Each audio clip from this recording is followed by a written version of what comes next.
Y hoy vamos a hablar un poco de sepsis y el abordaje del servicio de urgencias, pero definitivamente no lo voy a dejar solo en el servicio de urgencias, sino que vamos a hablar solo en general de cuidado intensivo, de sala general. Y vamos a conocer un poco y hacer una pequeña introducción a algo novedoso que se está aplicando que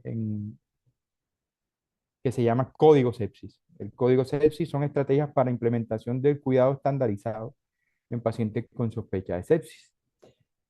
Y así como siempre decimos en infarto agudo de miocardio, que tiempo es miocardio, y en ACV isquémico, que tiempo es cerebro, en sepsis el tiempo es mitocondria. Y el tema es un poco largo, no quise dejar nada fuera, así que vamos a ir al grano. Definitivamente vamos a ir a definiciones, no nos vamos a quedar en definiciones históricas de que sepsis viene de putrefacción, según Hipócrates. Vamos directamente a definir la sepsis como se definió en el sepsis 3 del 2016, que es un trastorno orgánico potencialmente mortal provocado por una respuesta irregulada del huésped a una infección, que se asocia a difusión de órganos y aumenta la mortalidad. Y el choque séptico, que es el subconjunto de la sepsis que incluye trastornos circulatorios, celulares y metabólicos con mayor riesgo de mortalidad, que incluye la hipotensión sostenida, que requiere uso de vasopresores y se asocia a hipoperfusión tisular. Epidemiológicamente, la sepsis es un problema de salud pública a nivel mundial, con 48 millones de casos al año, con 333 a 650 por cada 100.000 habitantes, y incluye entre el 10 al 37%, en algunos casos hasta el 50% de admisiones a UCI, con una mortalidad global que va de 11 millones de pacientes al año y un 19.7% de total de muertes anuales. De costos podemos hablar que en Estados Unidos la sepsis es un costo alto, equivale a $22.000 por día de sepsis y un gasto de 17 billones de dólares anuales. En Europa, por el contrario, son gastos similares que van entre 10.000 a 29.000 euros por día de paciente. La tasa de mortalidad en Estados Unidos es de 6% y hay una prevalencia de 300 a 1.000 casos por cada 100.000 habitantes, con 1 millón de muertes al año, equivalente al 15% de muertes totales. En Latinoamérica tenemos evidencia de Brasil, un estudio de 227 UCI de Brasil, de 794 pacientes por sepsis, un 50% de mortalidad bastante alta. En Latinoamérica, el promedio de todos los países del sur del continente es un 45% la tasa de mortalidad. Y dentro de todos los países de Latinoamérica, Uruguay es el que más tiene tasa de mortalidad con un 55%. Por el contrario, en los países desarrollados de Europa, la mortalidad va entre un 45 a un 41% y otros países como Italia tienen una tasa de mortalidad bastante baja con respecto a los otros países menos desarrollados. En Colombia, la prevalencia de sepsis va del 10%, con un 75% de pacientes que llegan a la unidad de cuidados intensivos, una mortalidad que oscila entre el 23 y el 38%, y una prevalencia del 12% de pacientes con diagnóstico de sepsis que requieren manejo en cuidados intensivos. Un estudio realizado en el departamento de Santander encontró que de 896 casos de sepsis, una de cada 10 muertes se relacionan con sepsis.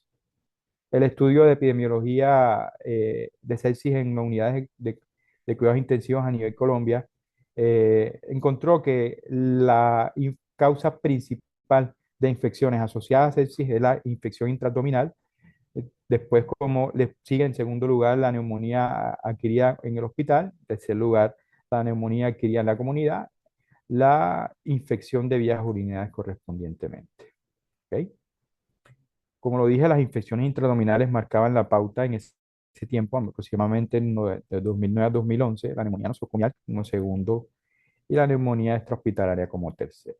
No nos vamos a detener mucho en hablar de fisiopatología porque básicamente demoraríamos una clase completa de fisiopatología de la sepsis. Creo que todos hemos leído cómo todos estos factores que se asocian a un microorganismo patógeno y sus PAMPs, que activan mecanismos celulares y humorales y que aumentan la producción de citoquinas con efectos biológicos y clínicos, activación del sistema inmune innato, mecanismos de inmunidad celular e inmunidad humoral que producen reacciones inflamatorias, reacciones antiinflamatorias, reacciones de reparación y eliminación de patógenos, reacciones procoagulantes y reacciones anticoagulantes que nos llevan a un proceso final de la sepsis que es el que más debemos comprender, que es el de lesión celular, perdón, con el subrogado más importante que es la isquemia tisular, la muerte de tejido, la hipoperfusión, las lesiones microcirculatorias que se asocian a desbalance en los sistemas de coagulación, lesión endotelial, que nos llevan a liberación de radicales libres de oxígeno y un metabolismo anaerobio celular que es el que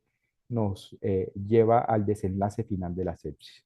Además de lesiones citopáticas que nos inducen a daño celular y algo que hablamos constantemente a quienes vemos pacientes severamente enfermos con sepsis, y es que no debemos dejar que la sepsis llegue a la mitocondria. Cuando llega a la mitocondria, ya hay poco que hacer por este paciente. Entonces, tiempo es mitocondria, no se les olvide. Para los factores de riesgo para sepsis, básicamente la edad, pacientes menores de un año, mayores de 75 años, pacientes con inmunodeficiencia, pacientes con antecedentes de cirugía o procedimientos invasivos en las últimas 6 semanas, pacientes con hospitalización previa que tienen un riesgo hasta más de 3 veces de desarrollar sepsis, pacientes con alteración en la continuidad de la piel, quemaduras, cortaduras, uso de drogas endovenosas, uso de catéteres o líneas permanentes, los pacientes con enfermedad renal. Las mujeres en embarazo tienen más riesgo de desarrollar sepsis. Los pacientes que ingresan a unidad de cuidados intensivos tienen una tasa de infección más alta de origen nosocomial, que en sí mismo es un factor para sepsis y shock séptico. Pacientes con obesidad y pacientes con factores genéticos, que alteraciones dentro de la inmunidad celular y la inmunidad humoral. Lo más importante, creo yo, que les voy a hablar hoy en esta revisión, es la identificación del paciente séptico. Si bien hemos dicho que el tiempo es clave, lo más importante es el desarrollo de herramientas suficientemente efectivas para una identificación temprana. El CDC de Atlanta en el año 2023, a finales del año 2023, desarrolló el programa Core Elements de sepsis, que básicamente recomienda la mejoría en el tratamiento y los desenlaces del paciente con sepsis. Para esto se deben desarrollar e implementar estructuras y procesos que faciliten el reconocimiento, el tratamiento y la recuperación de la sepsis. Además, la implementación de procesos estandarizados para el tamizaje de la sepsis, pues está demostrado que el tratamiento temprano salva vidas. Es importante que los clínicos, los especialistas, tengamos las herramientas suficientes para reconocimiento precoz lo más posible, y para ello los hospitales deben desarrollar procesos estandarizados y guías para el tamizaje adecuado y la implementación de estas para garantizar un adecuado tratamiento temprano durante su ingreso y durante toda su hospitalización. Por eso decía que no solamente nos quedamos en el terreno del servicio de urgencia. Para esto, el servicio de enfermería hace parte importante y se ha demostrado que no hay un método estandarizado que recomiende con un nivel de evidencia alto, universal, que nos ayude a realizar un tamizaje temprano. Las herramientas se deben integrar en el flujograma de atención de trabajo para que nos ayude a identificar tempranamente la sepsis y además minimice la presentación de falsas alarmas y de alarmas repetidas en aquellos pacientes que ya tienen diagnóstico de sepsis. Entonces, en ese orden de ideas, se establece una herramienta de reconocimiento en los cuales se evalúan en los pacientes que tienen infección o infección sospechada, eh, no descartar la respuesta inflamatoria sistémica con evaluación clínica y paraclínica de temperatura, frecuencia cardíaca, frecuencia respiratoria, leucocitosis, entre otros. ¿Qué hay importante en esto nuevo? ¿Qué debemos cambiar? Y es lo que ha venido sucediendo en los últimos 20 años, cuando comenzamos desde el 1991 eh, con los criterios de sepsis del doctor Rivers, que hablaba de respuesta inflamatoria sistémica, que continuó hasta el sepsis 2 en el 2001, en los cuales se evaluaban las variables de respuesta inflamatoria sistémica, con un cambio en el paradigma importante en el año 2016, en los cuales se definió la sepsis como, lo definimos al inicio de la charla, como una disfunción orgánica que amenaza la vida dada por una respuesta disregulada del huésped a la infección. con criterios clínicos que se establecen, clínicos y paraclínicos que se establecen con la medición del score de SOFA. ¿Ok? El enfoque del sepsis 3 básicamente englobaba todo a la realización del Quick SOFA, que se demostró que al ser una herramienta altamente específica, pobremente sensible, nos ayudaba a detectar pacientes ya con sepsis y riesgo de shock séptico. Un Quick SOFA mayor de 2 nos hacía sospechar la sepsis y cuando iniciábamos las medidas para el diagnóstico de la misma y lo clasificábamos un sepsis con un SOFA mayor a 2, nos permitía establecer pautas de manejo.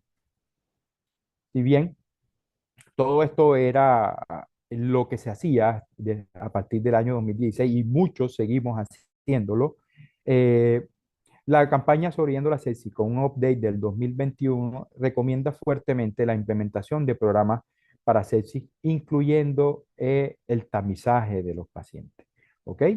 Entonces, herramientas de mejoría para programas de sepsis hospitalario que incluyan tamizaje temprano para pacientes agudamente enfermos y que determinen alto riesgo de deterioro. En ese orden de ideas, la recomendación fuerte y el cambio en el paradigma que debemos tener en cuenta a partir de esto es que hay una recomendación en contra del uso del Quick SOFA solo, claro, hay que aclarar, el Quick SOFA solo, comparado al News o al Muse como única herramienta de tamizaje. Entonces, la recomendación es no utilizar SOFA solamente para tamizaje de sepsis. Comparado con CIR, con News y con Muse, eh, básicamente recomiendan que utilicemos todo esto. Y empezamos a hablar de las puntuaciones de alerta temprana, que se calculan a partir de los signos vitales, el estado mental del paciente, entre otras cosas. Se diseñaron para calificar la gravedad de una alteración fisiológica y evaluar el riesgo de deterioro por todas las causas. Sin embargo, se están utilizando cada vez más en entornos hospitalarios y prehospitalarios para herramientas de detección de sepsis y predicción de mortalidad. Ya nosotros, yo creo que a raíz del COVID tuvimos experiencia en utilizar estas puntuaciones de alerta temprana, entre las cuales tenemos el ampliamente conocido News y el News 2, el Muse también, el RAPS, el REMS y el SIRUS. Pero aquí vamos a hablar básicamente de tres, ¿sí? Y de cómo este estudio, publicado en el año 2023, nos demuestra la comparación de los seis puntajes de alerta temprana y su predicción para la admisión a unidad de cuidados intensivos y muerte en el servicio de urgencia. 225.000 pacientes evaluados, 1.941 ingresaron a UCI o fallecieron en las 24 horas. El NEWS fue el predictor más preciso, con un área bajo la curva de 0.904, con un intervalo de confianza adecuado, seguido por el NEWS 2, con una área bajo la curva también representativa. En los pacientes considerados de bajo riesgo con NEWS menos de 2 puntos ocurrieron 359 eventos que fueron un 18.5% del total. Este metaanálisis y revisión sistemática en los cuales se evaluaron los puntajes de alerta temprana nos demostró cómo comparando sensibilidad y especificidad del NEWS 2, del NEWS y el NEWS mayor de 5 en comparación con el QuickSOFA mayor a 2, vemos cómo la sensibilidad respectiva del News es de 62% con una especificidad del 80% versus QuickSOFA, que tiene una sensibilidad del 23% con una especificidad del 97%. ¿Sí?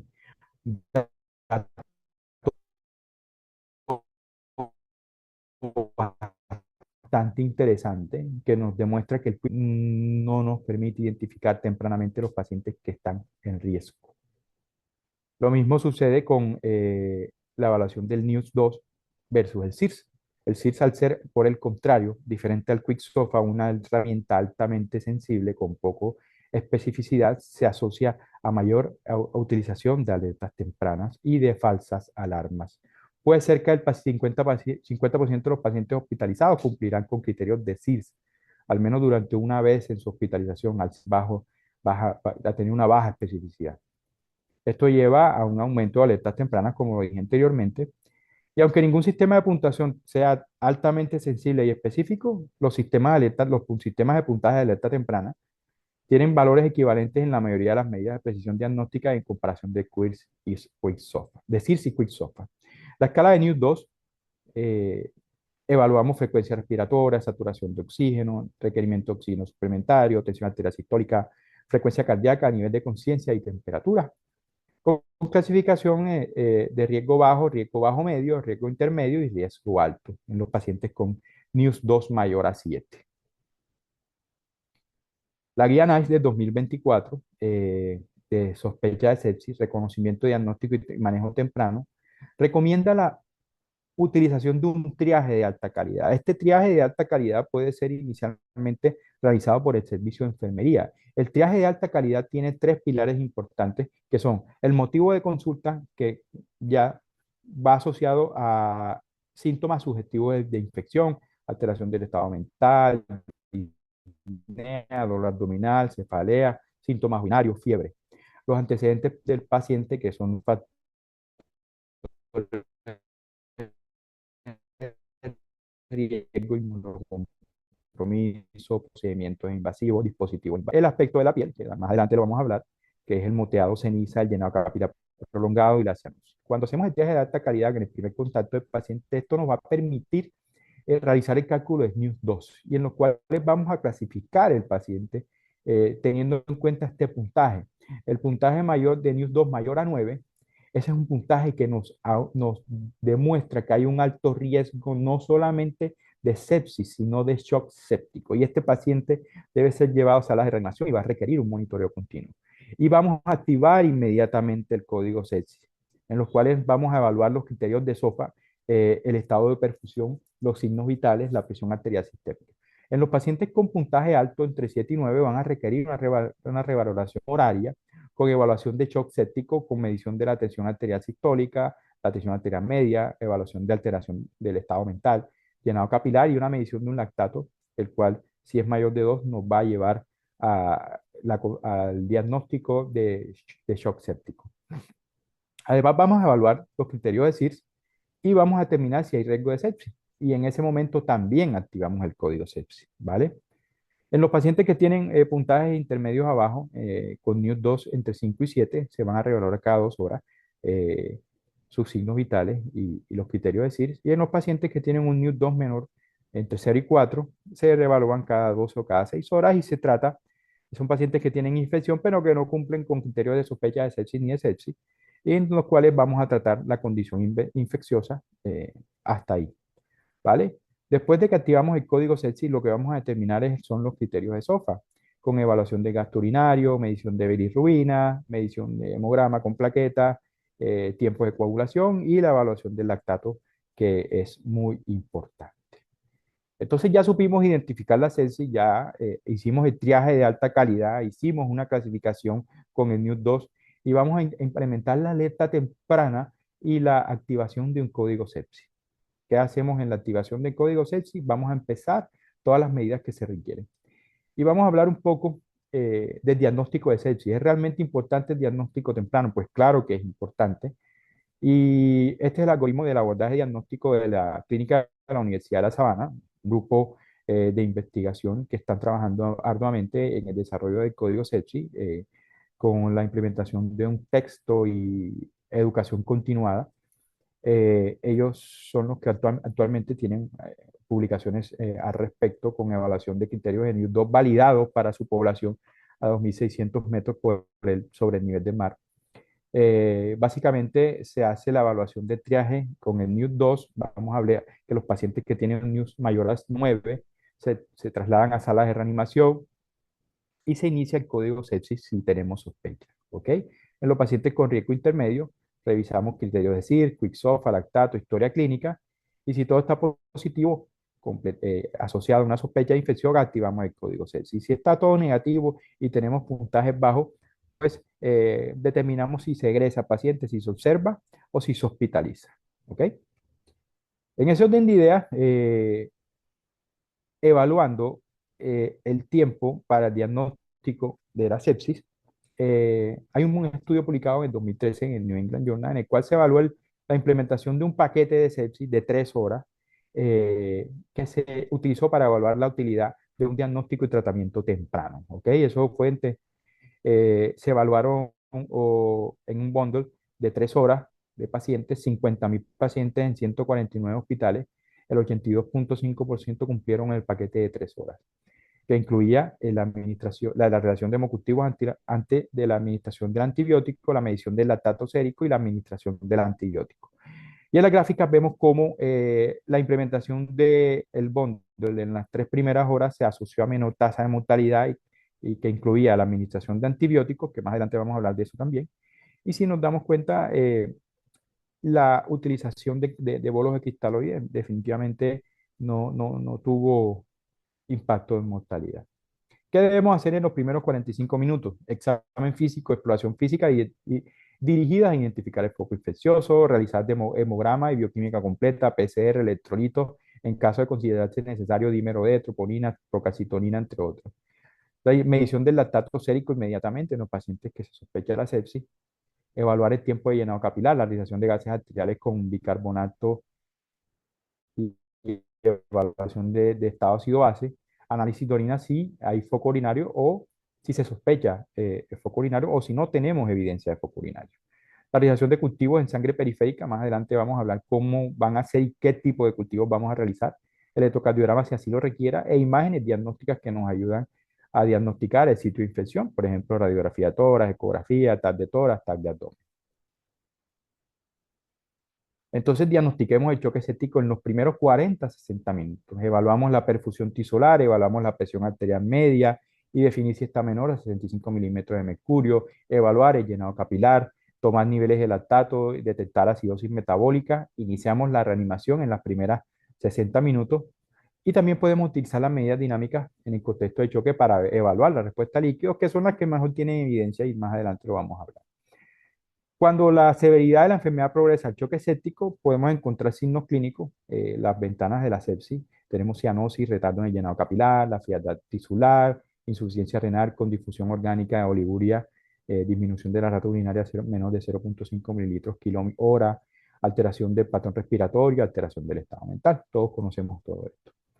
Y los pacientes con sepsis pueden tener o leucocitosis o leucopenia, pueden cursar con hiperglicemia, pueden cursar con PCR alta, hipoxemia, elevación de azoados, alteraciones en la coagulación, trombocitopenia o trombocitosis e hiperbilirubinemia. Esos son los estudios que utilizamos en la fase inicial para el cálculo del SOFA. ¿Ok? La medición del lactato es supremamente importante porque los niveles de lactato mayores de 2, mayores a 4 se asocian a una mayor tasa de mortalidad. Eh, el clearance de lactato mayor al 30% en las primeras horas, mayor al 10%, se asocia a mayores tasas de supervivencia en los pacientes con sepsis. Con respecto a la procalcitonina, la ampliamente conocida procalcitonina que tanto estamos usando hoy en día, es un precursor de la calcitonina que se sintetiza en las células de tiroidea. Tiene un rendimiento modesto como herramienta diagnóstica, con una sensibilidad del 77% y una especificidad del 79%. Entonces, la recomendación es intermedia para el diagnóstico de sepsis. Sin embargo, eh, los niveles de procalcitonina se pueden utilizar para determinar, asociado al cuadro clínico y a otros factores del paciente, la presencia o la sospecha o no de sepsis, pero más importante es para la eh, eh, continuidad o discontinuidad del tratamiento antibiótico. Los niveles menores de 0,2 son muy poco asociados a cuadros de sepsis y niveles que van entre 1 y 10 se asocian a alta probabilidad de sepsis y de infección bacteriana, sobre todo. Y básicamente la medición diaria de la misma nos ayuda a descontinuar la terapia antibiótica cuando hay un aclaramiento de la procalcitonina mayor a un 80%. Entonces, básicamente, la brocalcitonina no es ampliamente recomendada para diagnóstico de sepsis, pero sí para el seguimiento de la misma y determinación de cursos de antibióticos, los cuales la recomendación es que sean cortos. Para la identificación del germen causal tenemos 3 pilares fundamentales, que es la realización de hemocultivos, el cultivo de foco infeccioso evaluado y identificado, y los diagnósticos moleculares que son tan conocidos últimamente, pero que no todos contamos para su uso continuo. Las herramientas que podemos utilizar es la obtención del GRAM, la obtención de los cultivos como cultivo, y la medición de algunos antígenos que puedan ayudar a identificar microorganismos. Las técnicas moleculares, aquellas que se utilizan mediante amplificación de ácidos nucleicos y reacción en cadena de polimerasa, si lo podemos utilizar y se utilizan hoy como el sistema Certifaz, el sistema Lightcycler, el FilmArray, que nos dan información sumamente importante, las cuales se las voy a mencionar en un punto más adelante. Para el diagnóstico de infecciones de torrente sanguíneo en el laboratorio, la recomendación de la guía ICEA 2024 habla de que el volumen de sangre es el más crítico que el momento de la recolección de la misma. Antes teníamos la costumbre o el convencionalismo de tomar las muestras cuando hubiese fiebre. Sin embargo, entre más temprano tomemos el cultivo antes de la implementación del antibiótico, el volumen es supremamente más importante aumenta la sensibilidad y la especificidad de positividad de cultivo, idealmente entre 40 y 60 mililitros. La desinfección del sitio con clorexidina, la extracción de la sangre antes del inicio de la terapia antimicrobiana. eh, los cultivos de sangre extraída por catete tienen más riesgo de contaminación y de falsos positivos. Ya no se deben enviar las puntas de catete para cultivo, no se recomienda la refrigeración de la sangre antes de la incubación y la utilización de un conjunto que va entre 2 a 3 frascos de cultivo, algunos dicen que 4, en los cuales uno de ellos debe ser aeróbico y uno de ellos anaeróbico. La recomendación es que mínimo uno de los cultivos que tomemos se utilice en medio anaerobio. Se ha determinado que el neonaerobio es quien frasco. Y como lo dije anteriormente, el factor más asociado a la positividad de los cultivos es la toma adecuada de la cantidad adecuada de sangre, entre 40 y 60 mililitros. 60 mililitros aumenta la sensibilidad de detección un 98%. ¿Y a los cuántos días de incubación? El 97% de los patógenos se recuperan a los 3 días. En el primer día el 74,1% y el 100% en 5 días. Hay gérmenes de crecimiento lento como los de grupos AC que pueden durar hasta 5 a 7 días para la obtención de los mismos. Sin embargo, si no hay aislamiento microbiológico, pero la sospecha de foco infeccioso sigue, hay que repetir los hemocultivos a las 72 horas de la primera toma. Y bien, las indicaciones de los riesgos y la interpretación de los resultados de los hemocultivos. ¿Cómo los utilizamos? En sospecha de sepsis, o shock séptico, bacteriemia, endocarditis, entre otros. Los riesgos, las complicaciones locales para la toma del mismo y la interpretación de los mismos dependen de si tenemos obtención de cultivos en línea central o en línea o periférica. Lo importante es que en la línea central se tomen objetivos de trayectos del catéter y de la venopunción, y los cuales sean positivos. El periodo diferencial de cultivo de la línea central versus el positivo del hemocultivo periférico debe ser de 2 horas. Si solo el de la línea central es positivo, estamos hablando probablemente de contaminación, y es algo que vemos frecuentemente y tomamos decisiones con respecto al manejo en eso. Con respecto al urocultivo, no siempre es necesario. Si no hay sospecha clínica de infección de vías urinarias, no se debe tomar urocultivo. Eh, aumenta la utilización de estudios innecesarios y el uso indiscriminado de antibióticos. La muestra, portadores de sonda, la muestra debe tomarse con medidas de antisencia apropiadas a partir de reservorio e idealmente en una sonda instaurada hace menos de 72 horas. En los puntos de buena práctica de las guías de la ISA del 2024, idealmente la toma de la muestra debe ser con sonda en el paciente séptico. No se tome urocultivo si ya tenemos un foco diferente al urinario y está sintomáticamente urinario. La contaminación, si el urocultivo tiene 3 o más bacterias, debe considerarse. El crecimiento de la cándida generalmente no representa infección urinaria, ojo con eso. Y si el paciente tiene sonda más de 72 horas, idealmente cambie la y tómela del puerto. Con respecto a las indicaciones para interpretación de muestras respiratorias de lavado broncoalveolar o mini lavado broncoalveolar, están contraindicados en pacientes que están con arritmia grave, con un estado de inestabilidad hemodinámica e hipoxemia refractaria. Son pacientes en los cuales no se debe realizar este estudio. Las interpretaciones dependen de los resultados de la misma, para tener en cuenta que se considera contaminado si hay presencia de más de 10 células epiteliales escamosas, entre otras cosas. Eh, Se considera positivo para que diagnóstico de neumonía un puntaje más de 10 a la 4 unidades formadoras de colonias con cepillo protector.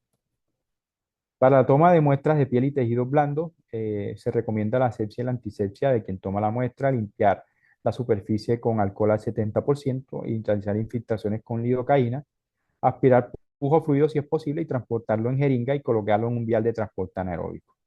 La otra opción es realizar incisión y aspirar, y la recomendación de utilizar hisopos debe desaconsejarse. Generalmente no tienen suficiente material para tinción y cultivo de grano, así que no se recomienda el uso de hisopos.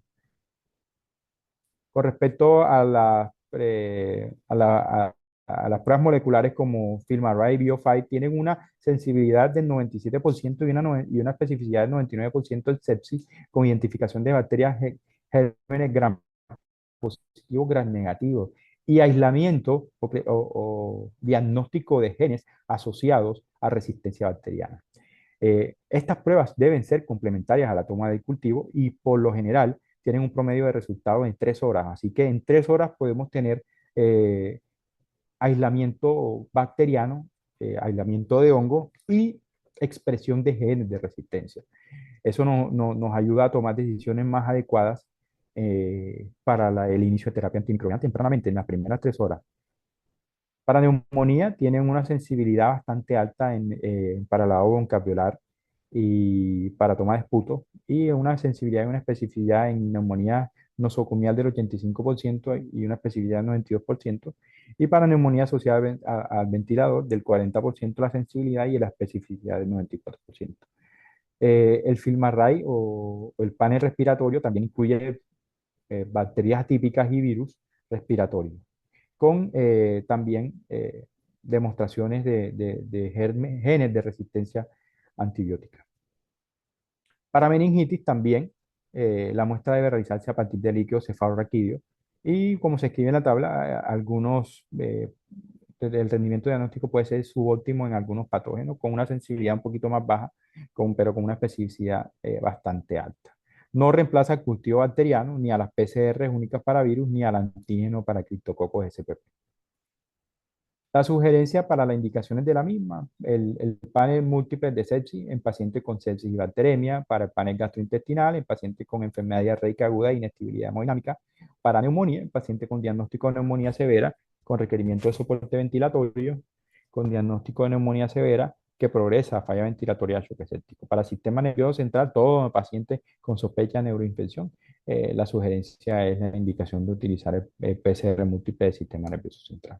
Hay nuevas técnicas moleculares y el futuro de las mismas básicamente se encargan de secuenciación genómica de siguiente generación, la amplificación de gen 16S bacteriano y la secuenciación metogenómica en shotgun, que es el sistema Carius, que detecta 980 bacterias, 105 virus de DNA, un arqueo, 403 hongos y 68 eucariotas. Carece de detección de virus RNA, que es una de sus debilidades. Sin embargo, la debilidad más grande es que todavía son muy costosos, requieren una implementación bastante alta y la costo-efectividad todavía no es muy buena comparado con las otras estrategias moleculares y el hemocultivo.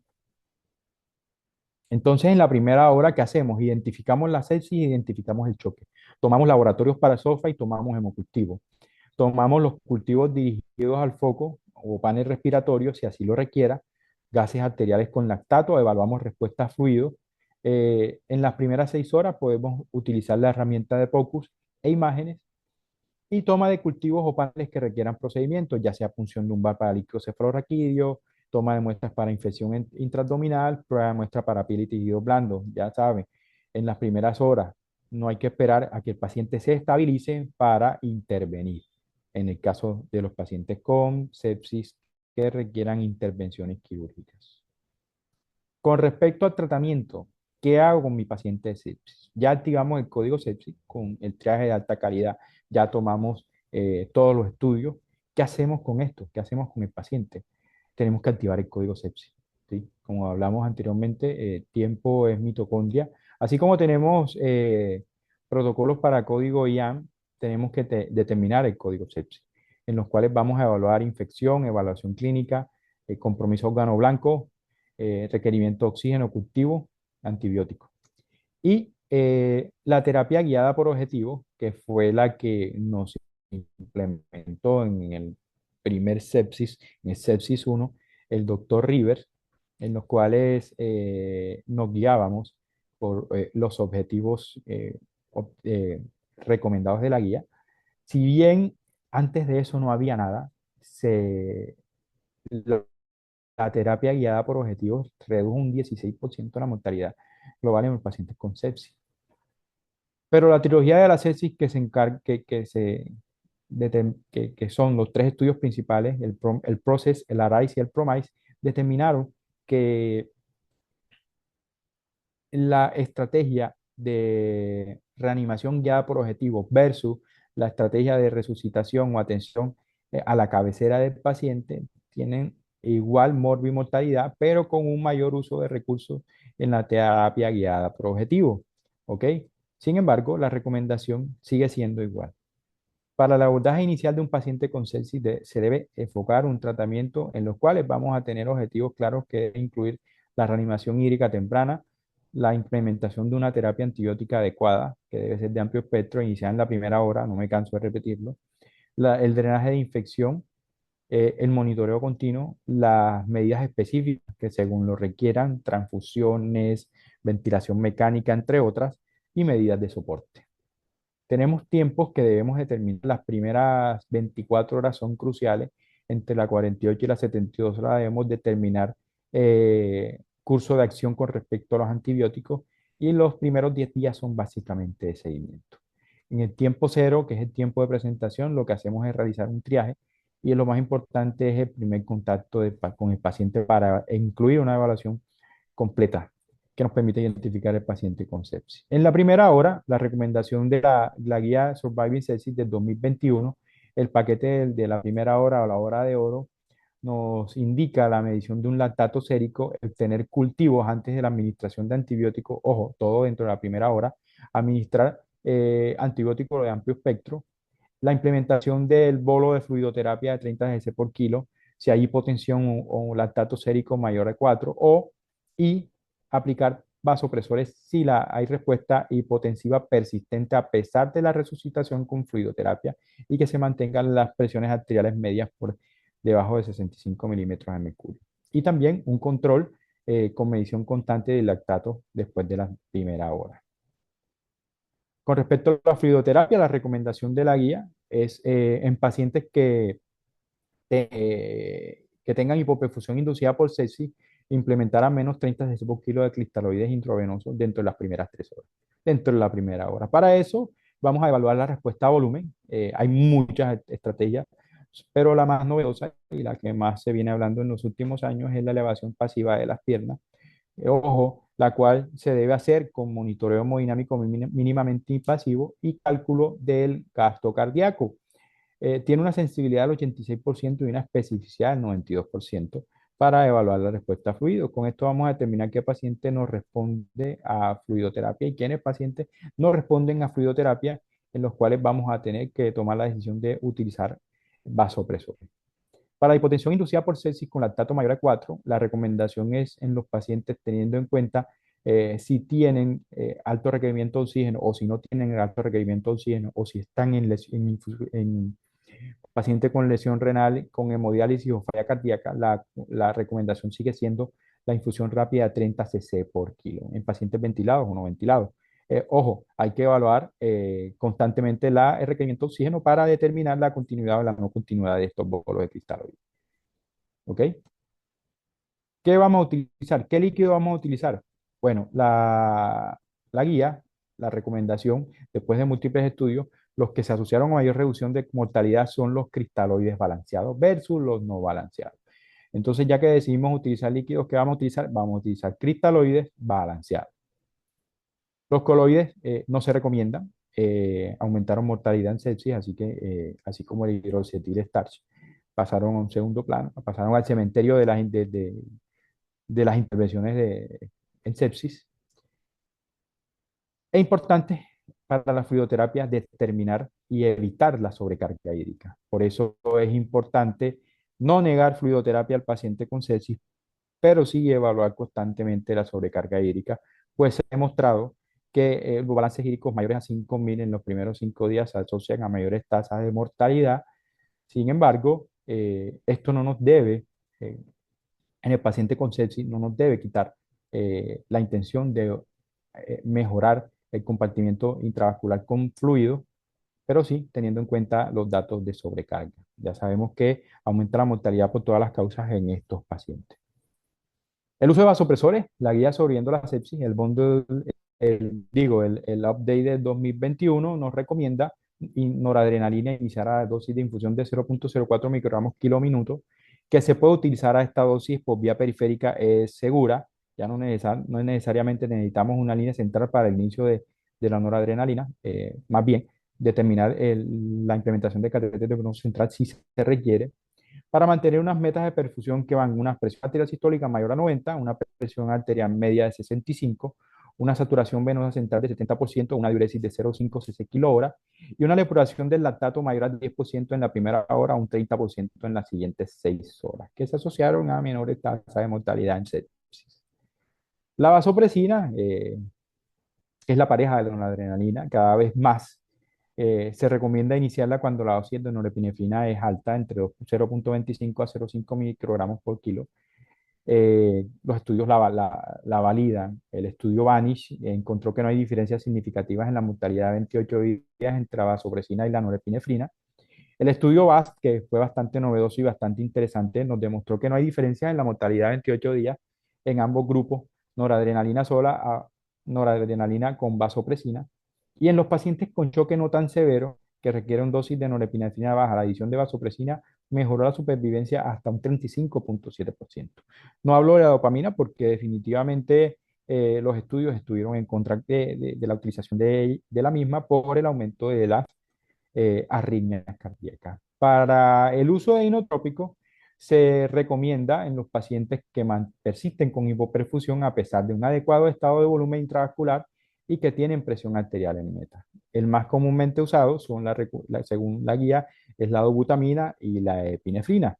No hay datos que soporten la superioridad de una sobre la otra, pero siempre la recomendación y los estudios para la utilización de la adrenalina demuestran que se asocia más a acidosis metabólica. Sin embargo, en pacientes con shock séptico y disfunción cardíaca con hipoperfusión, a pesar de adecuado nivel de volumen y adecuadas cifras tensionales, la sugerencia de la guía es utilizar dobutamina asociada a la noradrenalina o utilizar la adrenalina sola, perdón.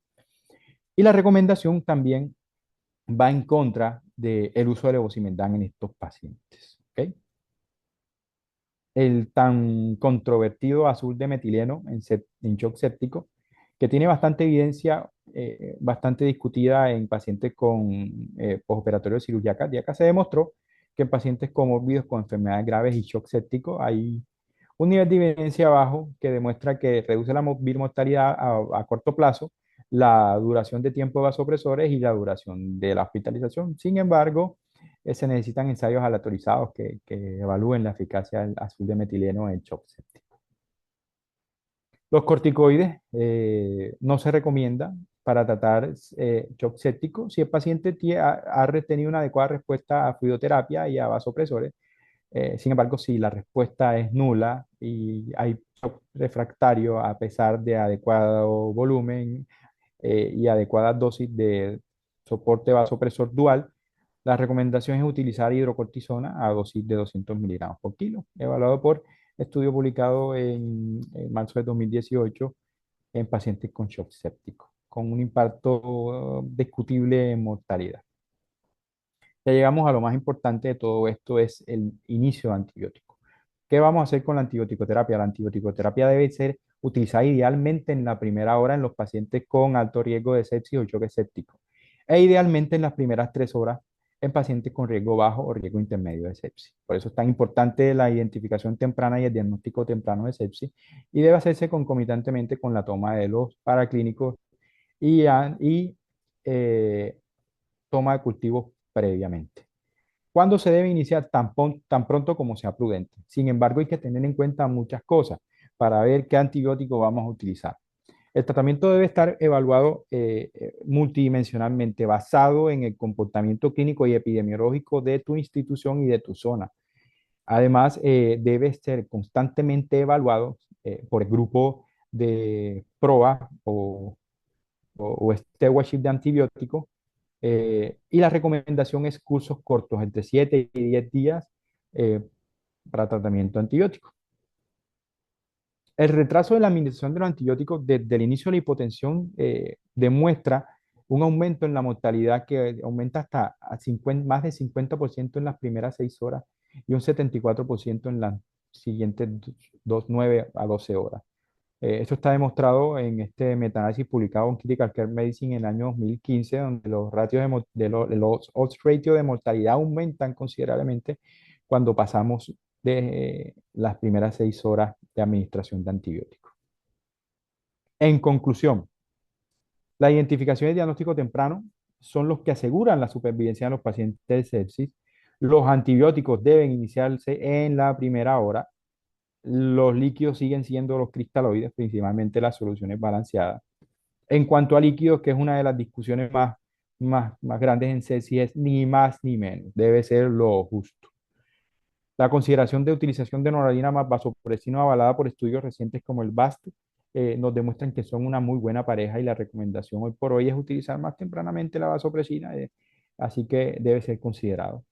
Y el drenaje del foco, si así lo requiera, debe ser en las primeras 6 horas. Para eso necesitamos establecer un código sepsis en los cuales la interdisciplinariedad o multidisciplinariedad debe ser el factor más importante en los cuales debemos participar todos, medicina interna, servicio de emergencia, servicio de radiología, servicio de microbiología, cuidados intensivos, farmacia, todos debemos trabajar como un reloj para que el código sepsis se implemente rápido y todas estas estrategias de las de la hora cero, de la hora uno y de las primeras 24 horas se hagan adecuadamente para mejorar la supervivencia de los pacientes. En ese orden de ideas, les agradezco a todos por su atención y recuerden otra vez que tiempo es mitocondria. En sepsis no debemos esperar.